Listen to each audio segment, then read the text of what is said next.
600 and so many days without football. It's finally back. CFL football 2021. Can't wait. Cannot wait. Willie Jefferson, number 5, Winnipeg Blue Bombers. Yes, sir.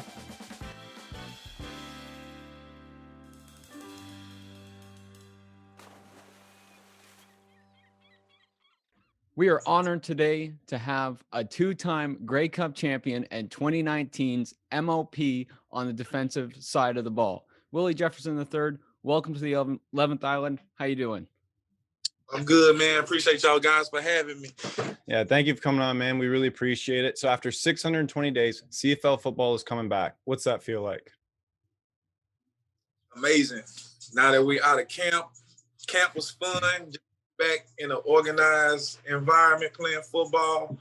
But now that, camp is over, the roster is made and stuff like that, we get back to regular practices, getting ready for games and stuff like that, game planning, meetings in the morning and stuff.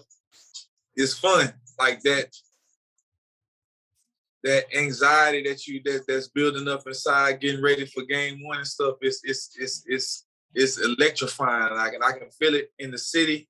I know like all the fans are waiting, can't wait to come to IG Field and fill the stands up as much as we can do the protocol with the COVID stuff. But I can't wait, man. It's gonna be fun just to put my jersey back on and step out onto the field in front of fans and do what we've been wanting to do for, like you said, 600 and so many days. Yeah, and you talked about the electrifying and IG Field, and you will be raising the banner for the 2019 Grey Cup. How loud is IG Field gonna be on Thursday? Man, I wanted to shake the stadium.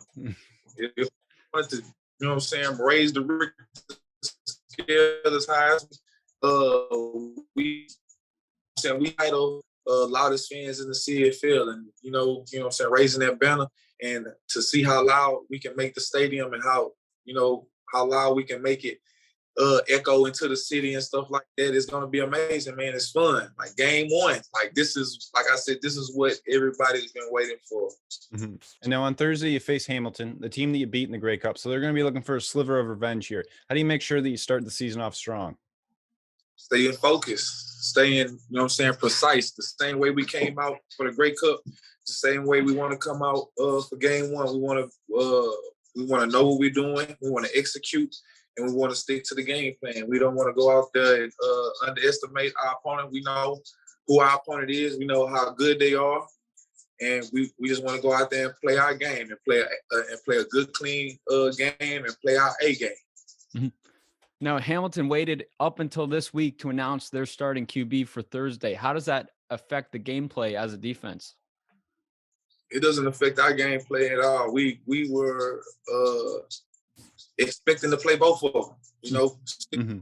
But we understand Mazzoli was the starting quarterback before Dane stepped in, and we know Mazzoli got healthy. He had a good offseason and things like that, training, and he won that spot in training camp. But we still expect both of them to play, and that's how we're going to keep going about things. Okay. What's it like preparing for such a barn burner game without having any preseason reps get in either? It's crazy. That's the tough part. You want to try to keep as many players healthy in camp, without having any preseason games, but you also want to try to let a couple bullets go, try to get some things out. But it's going to be different. It's like I said, interviews, it's going to be a couple of penalties here and there, a couple of, mistakes just from not having that experience to try to fix it or tweak it and things like that when having a preseason game. But it's gonna be a good game. Like I said, a lot of guys have been waiting for this. A lot of guys have been training. A lot of guys have been doing a lot of practicing throughout training camp and, still leading up to this game. So we're gonna see how things shake out. Game one. Now, what have you been doing? You talked about easing into it with the body. It's a very physical sport. Obviously, you sit, you don't do it for a while, and you have to gradually go back into it. What was it like with a shortened training camp? Just trying to do it the right way, trying to stay in the gym, stay in the weight room, get as much treatment as you can. Try to take care of your body, but at the same time, trying to push yourself. Trying to get in condition for a game. Trying to get in condition for wearing pads, wearing your helmet. Running routes, being guarded. Mm-hmm. Tough. Not just like one-on-ones while you're training against somebody. I'm talking about one-on-ones. Going full speed against somebody just as talented as you are. That takes a lot out of you, and trying to do it again over and over and over. So that's what training camp was. It's trying to build your body up for that contact, for that competition over and over again. Building camaraderie with your teammates, with your side of the ball, offense, defense, special teams, and stuff like that, and just trying to get back into the groove of playing organized ball and being highly efficient and effective at it. So that's what it's been, and that's what it still is now.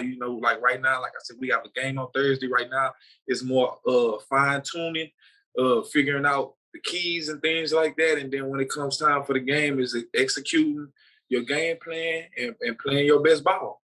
Mm-hmm. Now, is there going to be any major changes for the Blue Bombers coming into this year when compared to the 2019 team?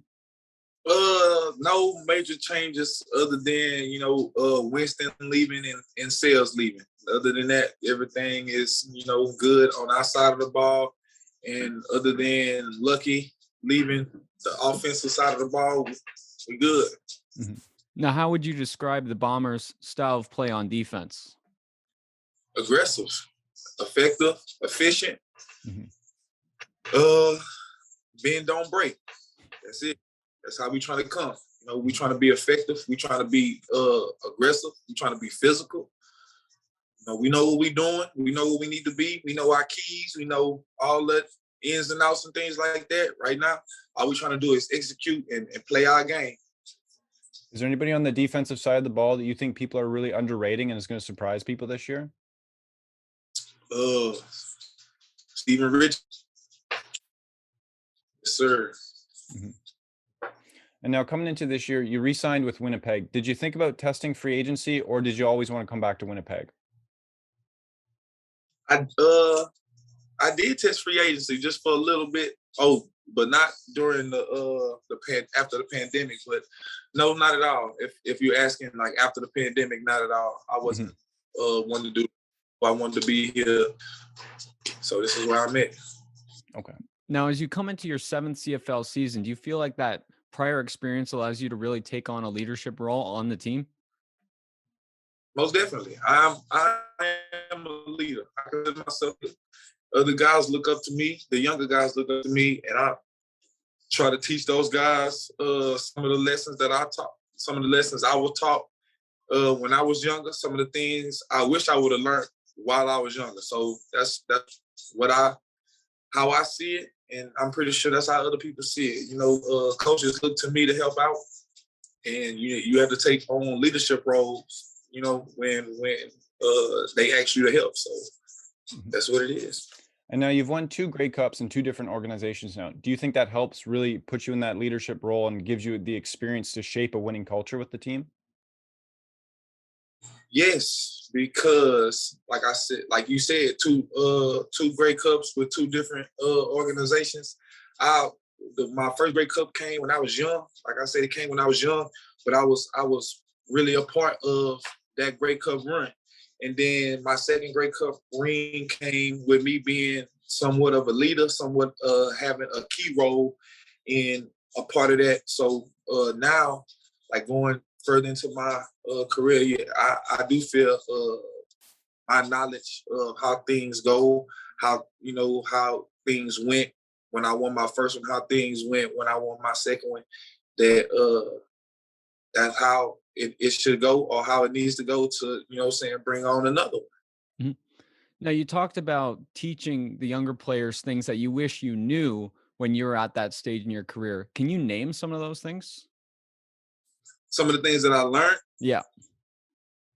Just like football things, just trying to be early, knowing where you need to be, not trying to not trying to do too much too early, you know what I'm saying, trying to be smart with your money.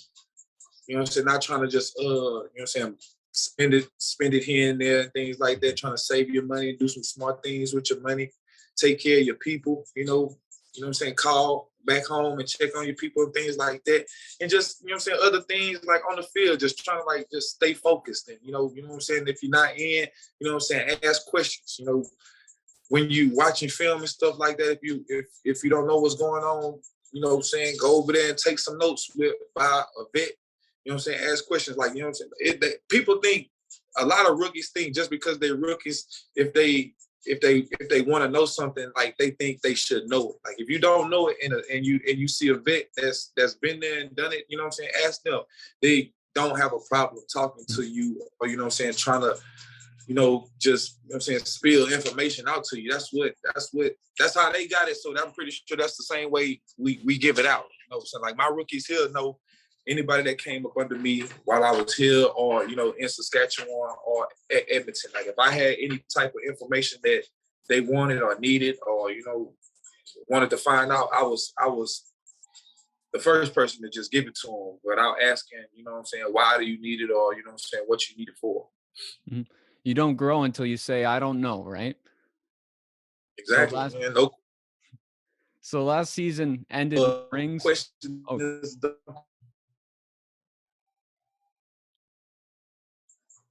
say what? Oh, sorry, we lost you for a second there, but last season ended with rings on your fingers. Are there similar expectations coming into this year? The expectation is to do better than last year.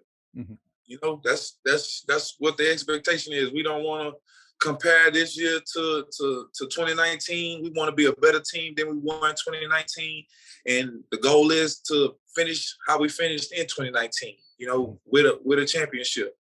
We don't want, like I said, we don't want to compare ourselves to that team because we're not that team. We're a different team. We want to be better. Mm-hmm. And now on a personal level too, in 2019, you won the most outstanding defensive player of the year award. What did that mean to you? That I put in a lot of work, that the work that I put in was a success. And again, like this year it's a new year. You know, it's other players out there that think they, you know what I'm saying, put in just as much work as I have and whatnot. And, you know, I'm trying to, you know what I'm saying, win it again. I want to show that I put in a lot of work, that I put in, you know, I was in the gym, I was, you know, training, things like that. And I want to be the best. So we're going to see who come out on top. Now, in your acceptance speech, you talked about the CFL allowing you to be yourself and Winnipeg putting their faith in you. Can you touch on how important those elements are? It's important for players to feel comfortable with the organization that they're with, and it's important that the organization feels comfortable with the players that they have. You know, I feel comfortable here, and I feel as my organization understands me. You know what I'm saying? My front office understands me. Kyle and Wade are great people. I can call them on the phone anytime and talk to them, ask them for anything. You know what I'm saying? And it's vice versa. They can call me on my phone and ask me for anything. And that holds weight to me. You know, they know I'm a family guy, and this is a family-oriented team. So, you know, they take care of me and my family, and the city does the same. So I feel as if like this is a place that was meant for me. And that's what I meant in my speech. Like it's this city, this organization that has allowed me to come here and be myself, and I don't feel as if I'm out of place out here or being with this team. Mm-hmm. Now, speaking of family there too, with all these COVID restrictions going on in Canada, is your family going to be able to join you in Winnipeg for the season? Yes, my family will be able to join me in Winnipeg for the season. They're actually on the way here soon. They won't be here for the first game, but they'll be here pretty soon. Now, how important is family to your career? I mean, it's so special that they're able to come with all the restrictions. Well, family is very important to me. You know, my wife and my daughter are the most important thing to me. Outside of, you know what I'm saying, playing football and my mom and my dad. Like, you know what I'm saying? Like, that's who I've been with, you know, throughout the whole COVID, You know what I'm saying? Before COVID and things like that, when I won my first championship, I was with my wife and things like that. So she's seen me grow over the years playing football and things like that. And I've had a chance to see her grow and do things, and we've grown together. So family is very important to me. And like having my daughter and also having my daughter, you know what I'm saying, join, you know what I'm saying, our little thing, and then, you know what I'm saying, her get to grow up in Canada and back in the States and see me play football and understand what's going on now, that she's 3 and stuff like that. That's amazing to me. You know what I'm saying? It's going to be something that we can talk about, you know what I'm saying, forever.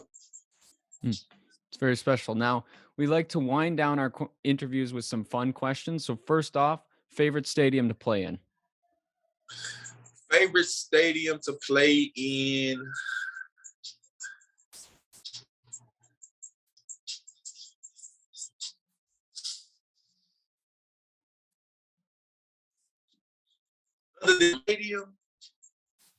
Other than my stadium, I'll say either Montreal or Ottawa.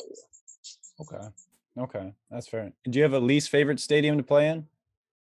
Least favorite stadium to play in, Saskatchewan.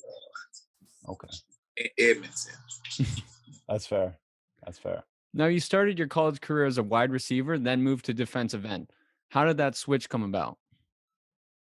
Just me being aggressive than a lot of people on the offensive side of the ball, and me being bigger than a lot of people on the offensive side of the ball.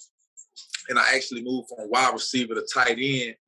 And when I moved from wide receiver to tight end, having my hand down and, you know what I'm saying, having to run block and stuff like that on the line of scrimmage, my coaches saw how aggressive I was, and they saw that I could make more plays on the defensive side of the ball than on the offensive side of the ball. So they decided to switch my position and things like that. And there it is. Mm-hmm. Now, walk us through your pregame routine and anything that you might do. Pre-game, once I get to the stadium, I like to just chill in my locker, listen to my music. Probably have like a little pre-game meal if I probably bring something in, something like probably like a sandwich or something. Listen to my music, chill with the boys and stuff like that. Hot tub a little bit, get warm, stretch, get my ankles taped. You know what I'm saying? Start putting on my clothes and stuff like that. Put my little muscle rubs and stuff on. Still listening to my music, the vibe, getting into my mode. And then by that time, went outside, ran around a little bit, seeing seeing how the weather feels, the vibe of the stadium and stuff, and then come back in, finish putting my clothes on, turn the music up a little bit, you know what I'm saying, get the vibe right with the guys, and then it's probably that time for us to head out, coach talking and stuff like that then, so we good. Mm-hmm. Very good. And then last question, favorite QB to sack? Favorite QB to sack, Mike Riley, Bo Levi. That's fair, man. That's fair. That's awesome. And then thank you for coming on, man. We really appreciate it. Is there anything that you'd like to promote to anybody listening? Man, anything I like to promote. I am on Cameo. I am on Memo, personal videos, birthday shout-outs, anniversary shout-outs, congratulations, trash talk, all of that good stuff. I am on those platforms for personal videos, DMs, motivational speaking, and those things like that. I'm on Twitter, Steamy Willie Beeman. I'm on Instagram, KillWill1517. Holla at me, man. I'm here for you guys, man. I love the fans. If you see me out in Winnipeg, holla at me. If you see me in the streets, honk the horn at me. I'm a people person. And I'm here for you guys, man. Come to the game. August 5th is going up. Mm-hmm. Winnipeg Blue Bombers versus the Hamilton Tiger Cats. You know what I'm saying? First game in a year. 600 and so many days without football. It's finally back. CFL football 2021. Can't wait. Cannot wait. Willie Jefferson, number 5, Winnipeg Blue Bombers. Yes, sir.